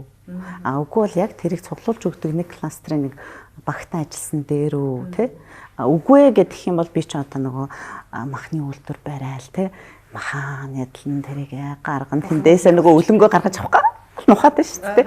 Гэх мэтчлээ эн чинь бол өөрөө айгу тийм механик айгу төвхтэй ажил болчихно. Тэрэнд орол харин кластер хэлбэрээр тий нэг нь сайхан махныхаа үйлдвэр, нэг нь эхлээ малаад хийж штт. Нэг сайхан фермертэй байх хэрэгтэй. Бүх төр мал эмнэлэг талаас хийгдэх ёстой бүх имчилгээ нь хийгдээд бүгд олон улсын стандартын дагуу тэр нь буцаж очиод нэг олон улсын стандартын махны компанитар очиод тий нятлагдаа тэр нь тэгээд наашаага задраа танах юу гэж автیں۔ Тэ тус тусдаа авах нь энд ноолуурыг аваад би өлөнгийн аваад ингээ явж ивэл уг нь их сайхан. Гэхдээ одоо тэгж араа чадахгүй байна. Тэгэхээр та нар өөрсдөө явж цуглуулдаг гэсэн үг. Өөрсдөө явж цуглуул. Тэгэхээр энэ кластераар ажиллах систем дээр ер нь яг Монгол хүний сэтгэхүйд байгаад байна уу? Эсвэл цаг үе нь одоо л яг ингэж ирж байгаа. Одоо л ер нь кластерны системийг ярьж эхэлж байгаа гэсэн үг. Хүмүүс бол одоо л ойлгож эхэлж байна. Ер нь нэг юм барай явцсан дээр юм а. Тэгэхгүй бол нөгөө компани хэтэрхий томрол идэг шүү дээ. Олон дааж давшгүй юм руу ороод л тэр нь ашигтай биш юм байна гэдгийг бол олон газрууд ойлгосон болов уу гэж би бол хараад байгаа. Тэгэхээр олон юм руу ингээд зэрэг ороод хахаар бүх нөгөө хүчин тарамдагдаад байгаа байхгүй тийм. Тэнгуут Монгол малын амьсгалаас бусдыг хэрэгэлдэг гэж ярьдаг шүү дээ тий. Монгол маланд ерөөсө хаях зүйл байхгүй. Угаасаа элэг бөөрн хүртэл эмэнд ордог зүйл бас байдаг байхгүй. Тэгэхээр нөгөө одоо энэ Австралид том одоо хит болоод байгаа хүнсний саплимент гэдэг байхгүй бөөрний. Тэр саплимент ерөөсөө л хар өхрийн бөөрний борц байхгүй. Капсулт хийцэн. Тэгэл одоо Нью Зеланд өхрийн бөөрний бэлтгэл энэ төргээд маш өндөр Amazon дээр одоо топ 5 бестселлер дээр явж байгаа гэх мэтчлэн ингээд ерөнхийдөө ингээд хар өхрийн бөөр ч одоо ерөнхийдөө нөгөө бөөр ч өөрөө нөгөө тамир дутдаг эрхтэн айгу хүүтэн чанартай. Тийм болохоор ингээд нөгөө дулаацуулж өгдөг, тамирын тэгж тэтгэж өгдөг юм байдаг байхгүй юу? Тэгэнгუთ чинь ингээд Монгол малаас хаях юм байдгүй. Одоо ингээд бөөр нэмэнд орж ийн, саплиментд орж ийн, одоо сосежд орж ийн. Тэгээд одоо арьс нь одоо кашмир болж ийн гэх мэтчлэн ингээд хаях зүйл байхгүй. Тэгэхээр энийг яг ингээд хөдөө аж ахуйн салбар нэг том форум хийгээд хин юу авмаар байна. Тэрийгээ ингэж ингээд нэг үнцний гинжээ хэлхээгээ энд одоо ашиг аавь, би бас энд ашиг аавь, энд бас малчид ашиг аавь тий. Ингээд одоо яг ингээд яг үнцний гинжээ хэлхээг салбар өөрийнхөө нөгөө сектор болгон дээр ингээд авчих юм бол ерөөсөө нэг ч хаягдaltaгүй одоо хаягдал устгах нь гэдэг чинь өөрөө амар том зардал штэ. Тэрийг ингэж нөгөө яг ном журмынхын дагуу устгах нь гэдэг чинь өөрөө тийм хаягдал тий. Тэгээд дээрээс нь манайхны мэддгээрээ газарлал болоод байдаг. Тэр нь асар их бохирдол. Тийм. Тэгээд дээрээс нь байгаль орчинд маш хортой. Тийм болохоор хаягдaltaгүй бизнес Монгол малаас байна гэдгийг бас ингээд эхэлчмээр байгаа байхгүй тий. А яг танай салбар дээр бол жишээ нь баг өрх болгон хашаанда халгаагаа тариад танад нийлүүлээд байх бол боломжтой юм билээ шүү дээ. Тийм одоо яг ингээд том хашаатай хүмүүс байвал одоо цэвэрхэн одоо хотоос хол хашаатай тийм хүмүүс байвал ерөөсөө манад халгаа тарьж өгж जैन, ганг тарьж өгж болж जैन, за булцуу цэцэг тарьж өгж болж जैन, гандгаар тарьж өгж болж जैन, чихрөөс тарьж болж जैन. Ерөөсөө л ингээд танд юу байна, ямар боломж байна, биднэрт ийм боломж байна. Тэрийг ингээ хүмүүс ярилцах хэрэгтэй байна. Илүү гоё тийм түүж очиод авчдаг юм уу? Авчирч өгстэй. Бид нар бол нөгөө баригад гаргаад нөгөө нэг ингээд үр цуглуулах баригад одоо газрын дээдх ургамал тэсэг цуглуулах баригад гэдэг ингээд жижигхэн ингээд баригадын хэмжээнд ингээд саб контракторуудтай ингээд хамтарч ажиллаж байгаа байхгүй юу? Ой нөхөрлөлүүд ч гэх юм уу тий. Яг тэр шиг ингээд хүн болгон ингээд юу үйлдвэрлэлийн процессд оролцох боломж байгаа байхгүй юу? За. Хамгийн ойрхон одоо хүн болгон оролцох боломжтой салбар гэвэл бас танах штэ тий. Тийм. Манайх тэгээд одоо энэ нөгөө мал аж ахуйн салбар тий, хөдөө аж ахуйн салбар. Одоо яг танай тогтмол сүүлийн хэдэн жил нийлүүлээд бизнес одоо өрхийн бизнесээс магадгүй компанич болсон ч юм уу тий, тийм өсөлт үзүүлсэн жишээ байна уу? Бага штэ. Одоо манайд нөгөө ургамал тарьж өгдөг хүмүүс маань эхлээд нөгөө юу тарьж өгдөг байсан. Зүгээр нөгөө гишүүн гэдэг штэ тий. Эхлээд тэр хүмүүс болохоор өөрөө нөгөө гишүүний барайг хийдэг байсан. Тэнгуутлаа нөгөө гишүүнийхээ үрийг ачингуутлаа тариад үндсээ манад өгчөж байгаа байхгүй. Газрын дээд хэсгэрээ өөрөө барайг хийгээ зарчиж байгаа. Тэгээ одоо хувийн хөөрхөн аж ахуйтай болцсон. Тэгэхээр тэр хүнд бол газрын дээдлийн чашгилч чинь, доотлын чашгилч чинь тий. Тэгэхээр нөгөө ямар ч хаягдалгүй айгүй гоё бизнес ингээд одоо нэг энэ Сэлэнг аймгийн нэг тариланч байдаг байхгүй юу. Тэгээд айгүй хөөрхөн одоо барайныхаа бизнес нь яваа одоо хөл дээрээ тогтоод тэгээд манайд бол ингээд тасралтгүй хөөрхөн юм ханган нийлүүлэлт хийгээд та нар тэрийг бүтээгдэхүүн болгоод экспорт нь гаргаж байгаа шүү дээ тий. Ноолоор бол бас арай нэлээд хөгжсөн салбар тий. Олон компани байна. Тэгээд одоо нэг компани харин гэхдээ бүгдийг өөрсдөө яг хийдэг юм уу? Эсвэл энэ кластерын систем нь сайн хөгжиж байгаа юу? Ер нь одоо энэ экспортынхаа тоог та нар нэмий гэвэл юун дээр анхаарах хэрэгтэй байгаа вэ? Ноолорын салбарын хувьд бол арай онцлогтой кластерын хэсэг нь бол илүү хөгжөө явж байгаа.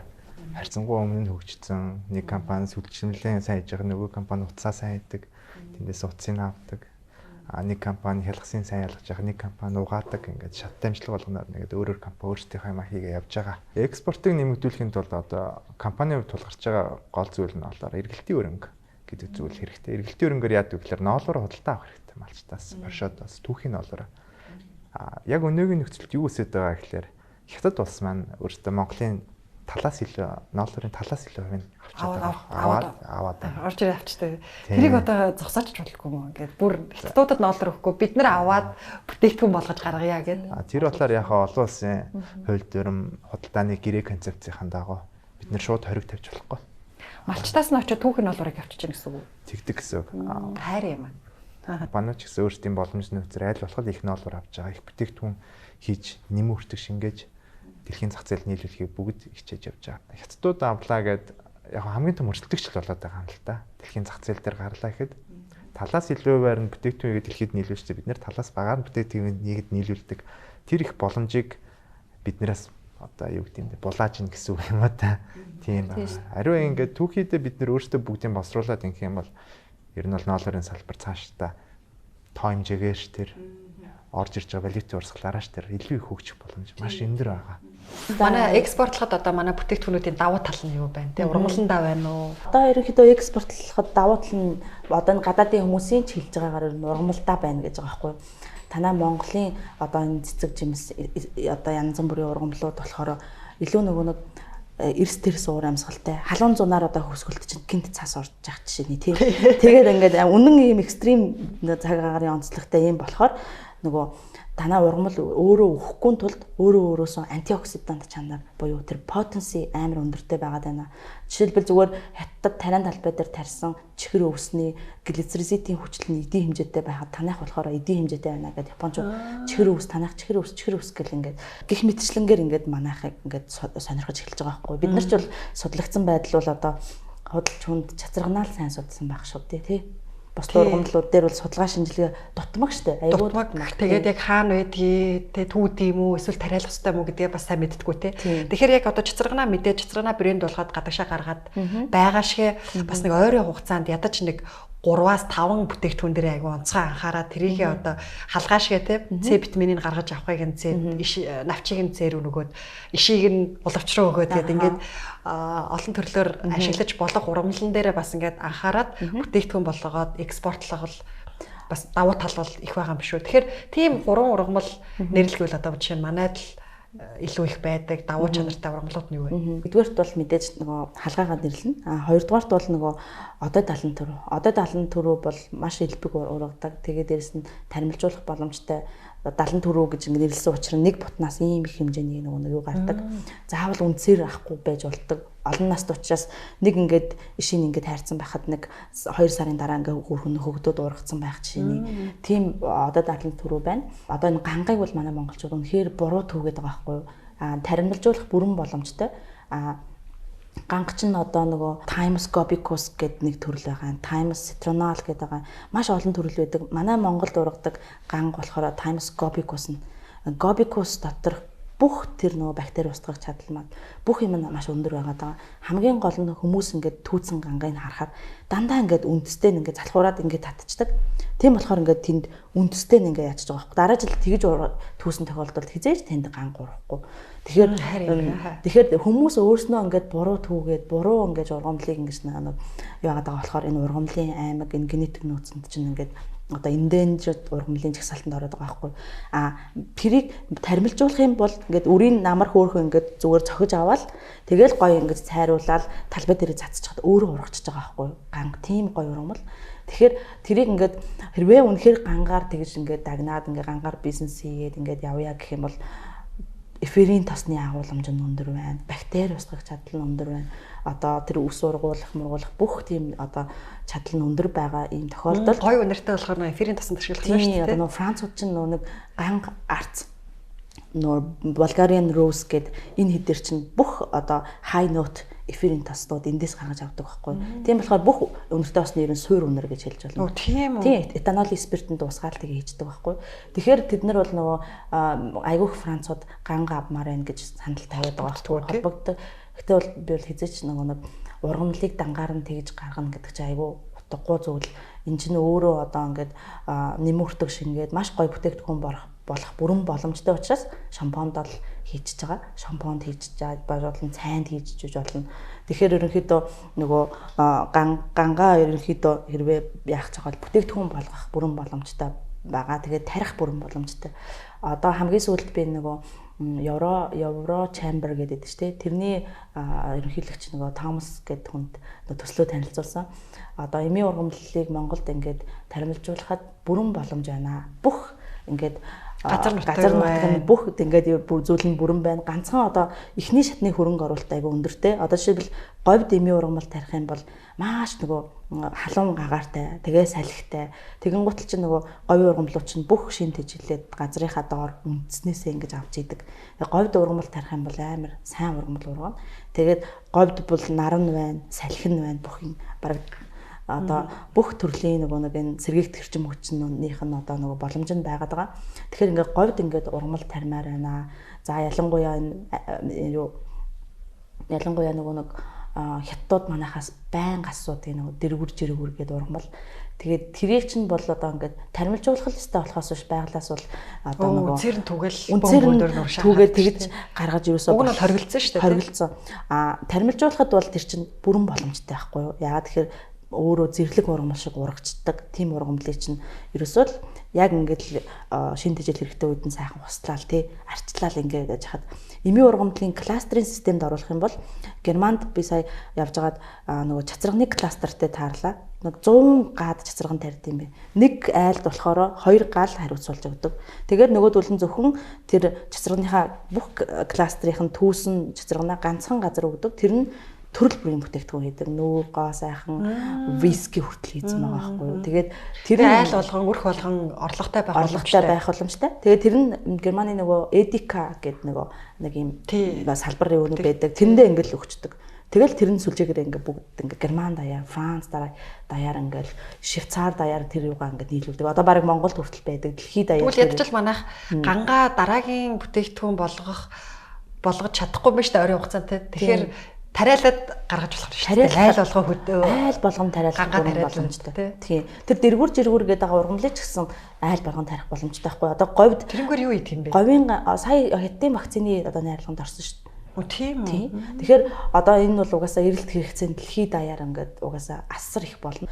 Ер нь бол манай монголчууд одоо энэ газар тариалан одоо энэ эмийн ургамлын плантацтай хөрөнгө оруулж чадах юм бол 1 кг одоо чихэр өвсөй чи одоо $40 зарж штэ. Тэгэхээр чин 1 кг 1 тонн нүүрс чин $70 байгаа зү тий. Тэгэхээр чин ер нь бол ингээд тэр экспортын одоо нөгөө бүтээгдэхүүнийг солонгоруулах бүрэн боломжтой байхгүй юу? Энэ одоо эмийн ургамлын тариалан дээр.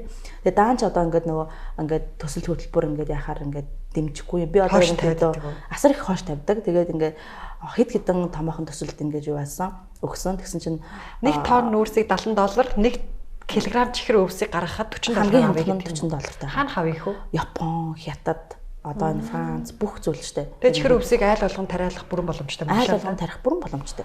Манайх ч нэг Солонгосын шинжилгээ ухааны технологийн сургуульд одоо нэг судлаачдын ургамлыг бэлтгэж өгдөг байхгүй юу? Одоо жишээлбэл би тийм ургамлаар мастер хийж байгаа, би тийм ургамлаар доктор хийж байгаа. Тэрнээс 3 кг, энэс 2 кг гэдэг ингээд бид нарт ханддаг. Тэгээ бид нар тэрийг бэлдэж өгдөг байхгүй юу? Тэгэхээр ерөнхийдөө ингээд манай ингээд яаж байгаа ургамлууд бол ингээд KIST дээр одоо Korean Institute of Science and Technology гэдэг тэр сургууль дээр ерөнхийдөө ингээд судлагдж байгаа. Тэгэхээр гадаадд хүлээн зөвшөөрөгдөх хэмжээний судалгаа бол тэнд би хийгдэж байна гэж ойлгоод байгаа.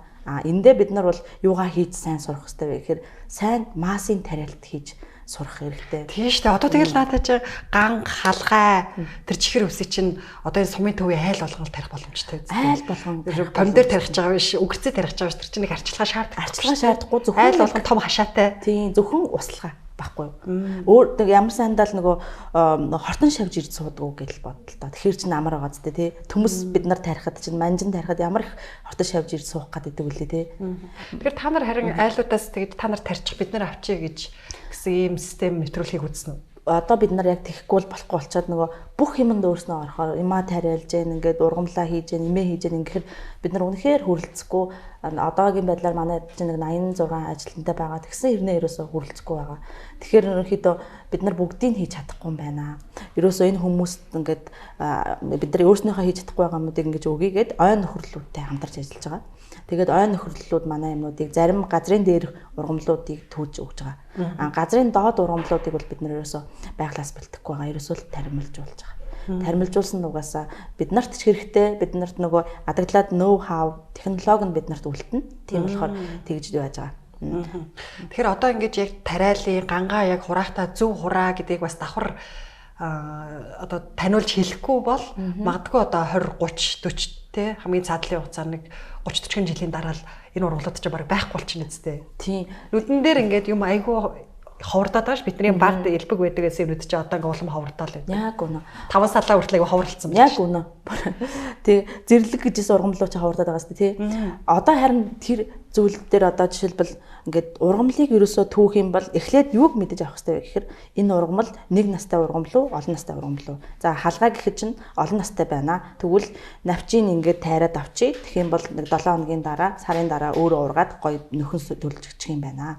Хэрвээ одоо жишээлбэл нөгөө манжин төмс мөмс чинь бүгд нэг настай ургамал ахгүй юу ингээд хавранс хийгээд намрын том болгоод олшруулад ингээ авдаг. Тэгээд дахиж урахгүй ш тэнд чинь бүгдийг авчих юм чинь. Тэгэхээр ийм нэг настай ургамлуу гэдгээ эхлээд ойлгож авах хэрэгтэй.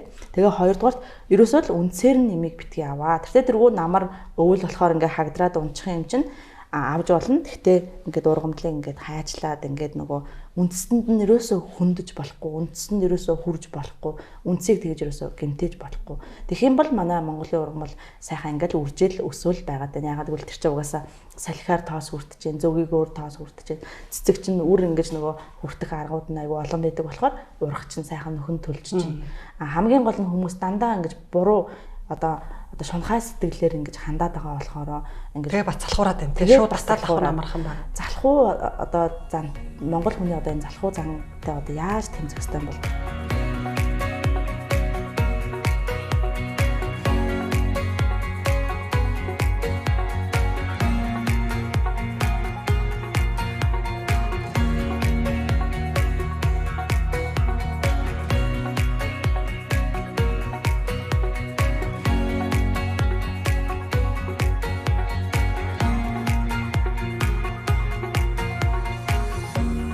тэгвэл асуудал сонсъё гэж бодоод байна л да. Чагтай ярьж байхад бол танай бүтээгдэхүүн дээр нэлээд жоохон хэцүү. Экспорт нь гаргая, ингээ бүтээгдэхүүн нь эрэлттэй байгаа хэрнээ яг гаргах гэхээр судалж ийн гэдэг алга болчдөг ч юм уу те. Эсвэл баахан материал бүрдүүлэх хэрэгтэй гэдэг ингээд хугацаа их авдаг гэсэн. Тэгэхээр тэр асуудлыг одоо яг яаж тулгарч ийн, яаж уг нь хөнгөн байдлаар шийдвэрлэх боломжтой вэ? Ургамлын бүтээгдэхүүн чинь нөгөө phytosanitation гэдэг нөгөө 20 цэрийн гэрчлэгээ ингээд Nagoya протокол энэ төргээд маш олон тийм нөгөө одоо шаардлагууд бичиг баримт бүрдүүлэх шаардлага гардаг. Тэр нь болохоор одоо мэрэгжлийн яамл, байгаль орчны яам маш олон газраар ингээд энэ тэнд ингэж очиод цаг яадаг.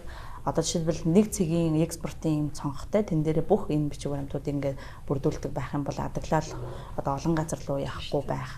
Хоёрдугаар нэг шинжилгээнүүдээ нэг дор ингээд бас бүгдийг авчдаг бол одоо гайл ерхий газрын тэр лаборатори тийшээ ингээд одоо нөгөө ингээд амар олон төрлийн лаборатори руу явахгүй гарч гэдэг юм.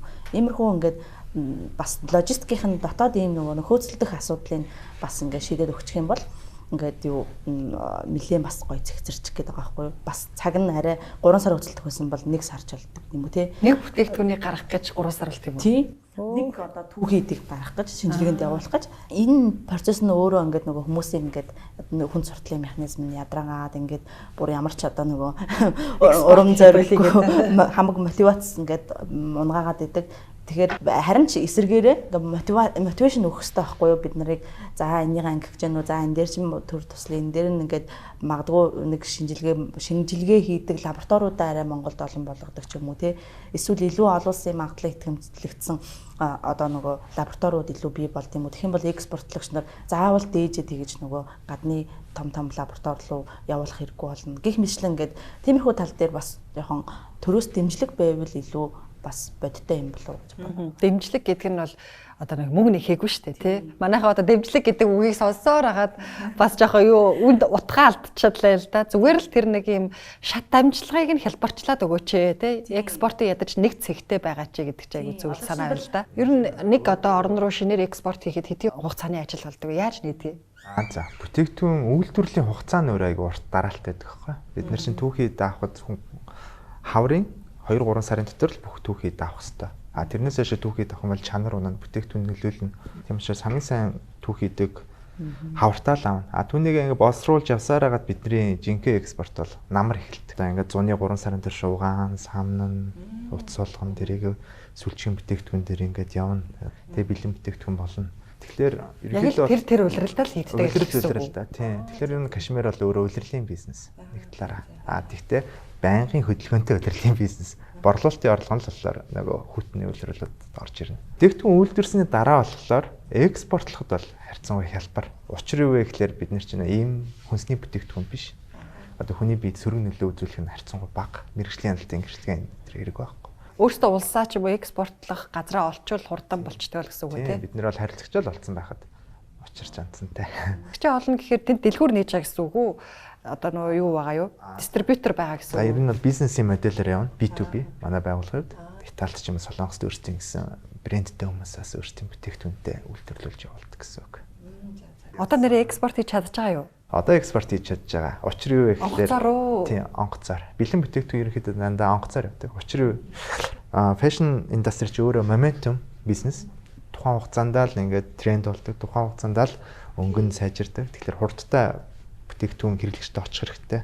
Тухайн зах зээлд нутагш хэрэгтэй. Зах зээлд нийлүүлэх хэрэгтэй гэдэг утгаараа дандаа онгоцны юу хийдэг, тээвэрлэлт хийдэг. 2002 оны 2 дугаар улирлаас эхлээд ер нь бол дэлхийн нийт өөрсдөө ковид гэдэг зүйлээ баг хамтарч амьдрнаа гэд бизнес эдийн засгаас эргээцэн худалдаа авалт нэрчимжсэн. Тийм болохоор манай экспорт илүү өссөн гэсэн үг. Бүр өсөж гэнэ үү те? Бүр өсөлттэй байгаа. Та нэг юм ярьжсэн шүү дээ. Одоо адилхан малын гаралтай бүтээгдэхүүн бизнесүүдэд нийлүүлэхэд ялгууртай татвар төлж гинэ гэсэн тэрийг тодруулахгүй юу? Одоо эндээс тэр өлчин ер нь мууд штэ тий. Тэр яаж тий ер нь хадгалалт нь буруу байвал дороо мууд нь чинь махан бүтээгдэхүүн чинь тий. Бидний хувьд бол давсалж явуулдаг. Давсалгаа явуулдаг байхгүй. Тэгээд машинаар явах уу хөргөөртэй? Тий тракаар сүүлийн үед сүүлийн одоо бараг 6-7 жилийн турш бид нар трак ашиглаж байна. Одоо л нөгөө олон улсын тээвэр зууч тракууд их орж ирдэг болсон. Их гоё градусаа тохируулчин те. Бид нар тэгэл хадгалалтын яг нэг жигт гормоор явчихна. Одоо нөгөө нэг ингээд бүтээгдэхүүнээ бид нар өөрсдийнхөө брендийн бүтээгдэхүүнийг одоо үйлдвэрлэхээс гадна Ургана гэдэг шинэ брендийг гаргасан. Одоо ерөнхийдөө манай бүх гоо сайхан ахуй хэрэглээний бүтээгдэхүүн Ургана гэдэг нэрээр гарна. Тэрнээс гадна бусад одоо брендүүдийн одоо бүтээгдэхүүнүүдийг үйлдвэрлэж эхэлж байна. Ерөнхийдөө бол нэг 7 орчим брендийн бүтээгдэхүүнүүдийг манайх үйлдвэрлэж байна. Тэгэхээр ерөнхийдөө одоо зарим байгууллагууд өөрийн нэрийн бүтээгдэхүүнээ гаргаж байна. Тэрийг одоо манайхаар хийлгэж байна. Зарим одоо нэг электроникийн компаниуд өөрснөө нэг юм одоо гэлмэл бүтээгдэхүүнээ зөвхөн харилцагчтай өгдөг бүтээгдэхүүнүүдээ бас манайхаар хийлгэж байна. Ерөнхийдөө бас OEM-ийг Монголд ер нь нэлээд хөгжүүлэе гэсэн бодлоо. OEM гэдэг нь OEM гэдэг нь болохоор манайд өөрснөө захиалга өгөөд өөрснийхөө брендийн бүтээгдэхүүнийг яаж байна. Манайх болохоор орц найрлага бүтээгдэхүүн хөгжүүлэлтийн ажлыг хариуцж байна гэсэн. За. Тэгэхээр ерөөсөө үйлдвэр чинь заавал олон улсын стандарт байх хэрэгтэй байдаг шүү дээ. Тэгээд тэрийг хангасан үйлдвэр, гоо сайхны үйлдвэрүүд манай Монголд байсан юм өмнө. Одоо байхгүй хаа тий. Одоо хэд хэдэн үйлдвэрүүд одоо ингээ эхнээсээ ингээд ашиглалтанд орж ах шиг байна. Тэгээд ISO 22716 буюу CJMP-г одоо хангасан үйлдвэрүүд одоо манайд 2 л үүсэж ах шиг байна. Тийм. Манайс танах 2 уу тий. Тэгэхээр бүхэл Монголд үйлдвэрлэж байгаа гоо сайхны бүтээгдэхүүн 2 үйлдвэр дээр л хийх гэсэн үг юм ба шүү дээ. Үгүй ерөнхийдөө нэг одоо нөгөө handmade энэ төр зүйлүүд чинь болохоор өөрснөө жижиг үйлдвэртэй үйлдвэрлэж болох байхгүй. Хэмжээгээр гэвэл үйлдвэрлэж байгаа. Массын үйлдвэрлэлд. Өглөө ерөнхийдөө нөгөө 6 цагт босч байгаа. Өдөр болгоо яагаад гэхээр нөгөө химийн хичээлийн хоцрогдол арилгах курс сурж байгаа. Би чинь сургуульд нөгөө нэг юугаар химээр сурж байгаа болохоор ингээд нөгөө зарим химийн аймаг мэдэхгүй байгаа болохоор химийн хичээлийн онлайн сургалтанд сууж байгаа. Тэгээд явж байгаа. Өглөө 6-ад эхэлж байгаа. Орой болохоор бараг 1 гэж унтдаг. Өдөртний ажлаа одоо ингээд төдийлөл лист гаргачихж байгаа. Тэрийг ингээд бичээд тэгээд төдийлөл листийнхаа дагуу чеклэл явж байгаа. За ерөнхийдөө нэлээд жоохон имийг автоматжуулах дуртай залах уу. Тэгээд тийм болохоор ерөнхийдөө хамгийн одоо шорткат аргуудыг л дандаа хайж олдог. Яаж хурдан явах уу, замаар яаж хурдан төвжирлэхгүй очих уу гэх мэт одоо нэг бүх хэмнэж болох, цагийг хэмнэж болох бүх арга замыг эвлэхийлдэг. Химийн хичээлийн нөгөө сурах хүчиг гэдэг ном 10 жилийн ном уншиж байгаа. Хамгийн сүүл уншиж байгаа ном болохоор яалтчгүй нөгөө 10 жил байхдаа химийн хичээлээсээ би хоцрогдсон юм билээ. Natural Skin Care School гэдэг Английн нөгөө нэг гоо сайхны сургалтанд суусан. Гоо сайхны бүтээгдэхүүн органик гоо сайхны бүтээгдэхүүн үйлдвэрлэгчийн сургалт гэдэг тэр нь суусан. Амьдралдаа нэг онгоцноос шүхрээр бууж үзье гэж боддог. Ер нь бол жоохон тийм адал явдалтай амьдрах дуртай. Ажлын хувьд бол одоо нэг IPO гаргаж үзхийг хүсдэг. IPO гаргаад ерөнхийдөө манайх ямар төвшөнд явж байгаа, ерөнхийдөө хэмжээний хөрөнгө оруулалт татаж чадах нь уу гэд IPO-г л маш их сонирхож байна. Одоо номын далай болсон эрдэмтэй хүмүүсийн үгийг сонсох гэж заавалчгүй очдог. Тэгээд тэр нь одоо ямар ч одоо мундаг дээд сургууль одоо сургалтын цуснаас илүү гоё өөр өгөөжтэй байдаг. Заавалчгүй нэг шинэ юм ингээд хиймээр санагдаж эрэлхийлдэг, шинэ юм хийхийг хүсдэг. Хоёрдугаарт нь гэх юм бол бясалгал хийдэг. За бясалгал хийхдээ одоо жишээлбэл дандаа эргцүүлсэн юм ямар нэг юмыг эргцүүлж ингээд яагаад гэдэг асуултуудыг өөрөөсөө байнга тавьдаг. За хэрвээ ингээд зам дээр төгжрээд явж явах юм бол энийг сайжруулж болох боломжууд юу байдгийг болоо гэж байнга боддог.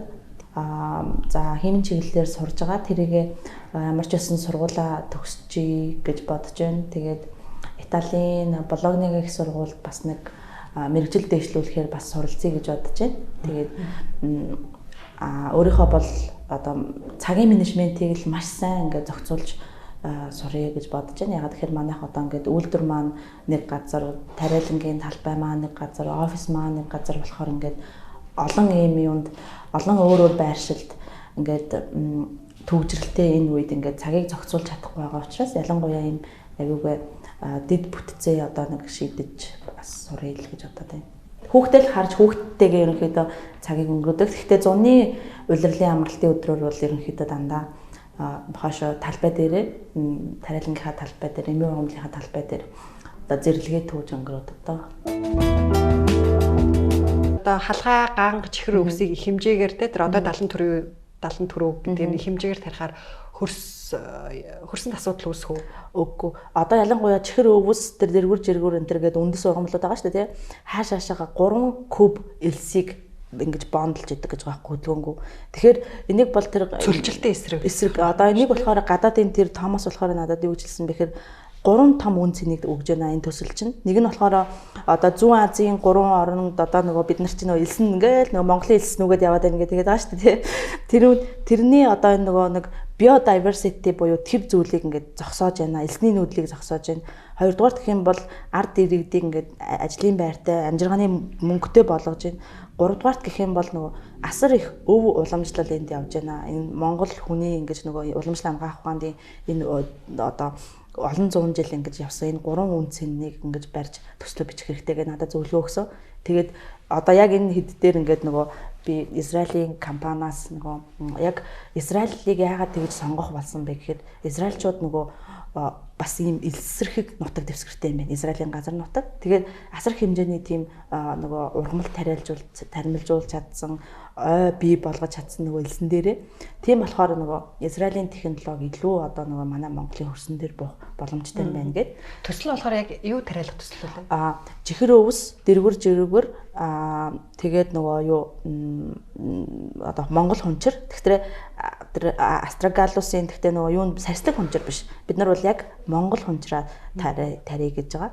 Тэгээд илүү нөгөө үндсэнд ордог гандигаар тий одоо ман дөрөвтөө ордог ман энүүла хелинум энтрэ тарий гэж байгаа. Яг тэгвэл эдгээр бүгдээрээ үндэс ургамал хоёрдугаарт эзний нүүдлийг ингэж бүр барьж чадчихдаг юм ургамал гэж байгаа байхгүй. Тэгэхээр эднэрийг ингэж тармилжуулж чадах юм бол бид нар бол үнэхээр бүр гайхамшиг болж чадна. Говьд ургаах бол бүрэн боломжтой байна шүү дээ. Бүр илүү сайн сорт нь говьоос гарч ирэх гэдэг байгаа байхгүй. Энийг одоо тэгэл өшөөсөө ярьж юммаар юм шүү. Бүе хашаанда хунчир тарчаажтай, юу ганг тарчаажтай, халгаа тарчаажтай гэдэг өрн хангалттай боломжтой юм чинь. Тий. Нэг ургамлыг хэрмээд тармилжуулсан бол ингээд тултал бид нар судлах хэрэгтэй юм лээ. Дээд хэсгэрний юм хийж болж байна. Доод хэсгэрний юм хийж болж байна. Ингээд нэгэнт ингээд хөөрхийн ургамлыг ингээд одоо хагдрах хэвээр үеэс нь ингээд өмнө авж байгаа бол тэрийг ингээд тултал ашиглаад ямар ч хаях зүйлгүй байгаль дэлхийдээ одоо sustainable байх тал дээр бид нар маш их анхаарах ёстой юм билээ. Тийм. Тэгэл үнцээрээ авахгүй байна. Тариалж ийн гэдэг чинь л өөрөө доктортой байдлыг бий болгож байгаа шүү дээ. Тийм ээ урт хугацаанд. Тийм. За ойлголоо. Баярлалаа. Урилгын маань хүлээж авч нэвтрүүлэгт маань сонирхолтой яриа өрнүүлсэн баярлалаа. 2 гол мессежийг л энэ нэвтрүүлгээрээ дамжуулаад маш сайн хүргэе л гэж бодож байна. За Монгол уламжлалт хамгаах ухаан бол аюу сайн хөгжсөн. Одоо ингээд ковидоор бол батлагдлаа. Тэгэхээр ийм дотоодынхоо уламжлалт хамгаах ухааны ийм ургамлын бүтээгдэхүүнүүдийг бас аюу ингээд хэрэглээд заншаач тий. За тэгээ өөрөөсөө гол нь тариалах юм бол эн чинь одоо экспортын маш том давуу тал том сорс байна шүү дээ. Энийг анхаараач гэсэн ийм 2 мессежийг бол хоёулаа нэвтрүүлгээр хангалттай сайн ярьсан бахаа гэж бодож байна. Тэгээ та бүхний ажил амжилт хүсье. За баярлалаа. Залуугаараа хэлэх үү? Та ийх үү? Залуугаараа хэлэх.